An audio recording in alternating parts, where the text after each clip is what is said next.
Hello everyone, आप सभी anganwadi workers का सेविकाओं सहायिकाओं का फिर से एक इन्फॉर्मेटिव और नए वीडियो पर मैं स्वागत करता हूं। एक बड़ी जानकारी जो है आंगनबाड़ी सेविकाओं के ऊपर जो है कार्रवाई के संबंध में निकल के सामने आ रही है।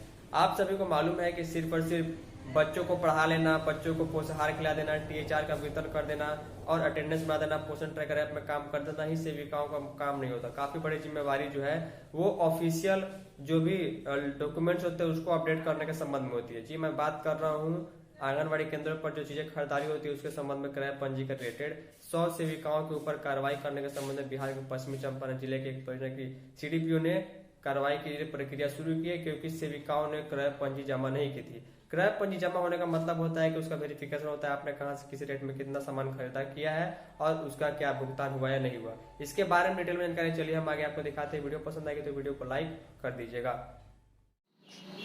तो ध्यान दीजिएगा, बिहार के पश्चिम चंपारण के बगहा की खबर है। शीर्षक है कि क्रय पंजी को लेकर 100 सेविकाओं पर होगी कार्रवाई।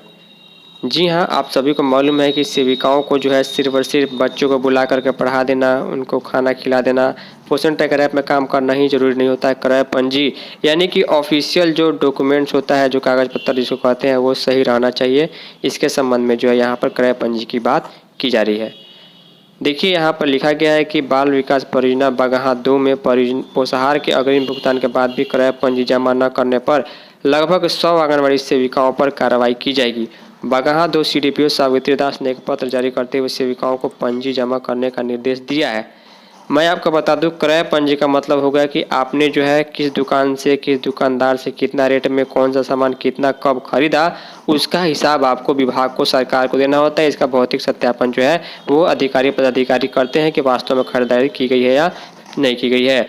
CDPO सावित्री दास ने बताया कि फरवरी से लेकर जून तक पोषाहार क्रय के लिए सभी सेविकाओं को अग्रिम राशि दी गई थी, लेकिन कई सेविकाओं ने अब तक क्रय पंजी जमा नहीं किया है, जिससे सेविकाओं के द्वारा परियोजना के अंतर्गत आंगनबाड़ी केंद्रों पर अनाज वितरण, सामान की खरीदारी में लापरवाही का उजागर होता है। विभाग ने संबंधित आंगनबाड़ी सेविकाओं को चेतावनी देते हुए कहा कि अगर उन्होंने निर्धारित समय सीमा के भीतर सुधारात्मक कदम नहीं उठाए तो उनके मानदेय या स्वचालित राशि में कटौती की जाएगी। CDPO के आदेश पत्र में बताया गया कि अप्रैल, फरवरी, मई और जून 2024 में सैकड़ों आंगनबाड़ी केंद्रों की सूची दी गई थी, यानी कि जो पंजी जिस हिसाब से चल रहा है उसका वेरिफिकेशन करना होता है या अधिकारी पदाधिकारी का साइन करना होता है।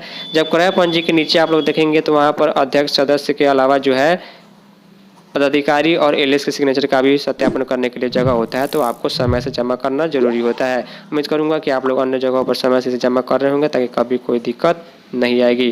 फाइनली इस वीडियो में इतना ही, तब तक के लिए धन्यवाद।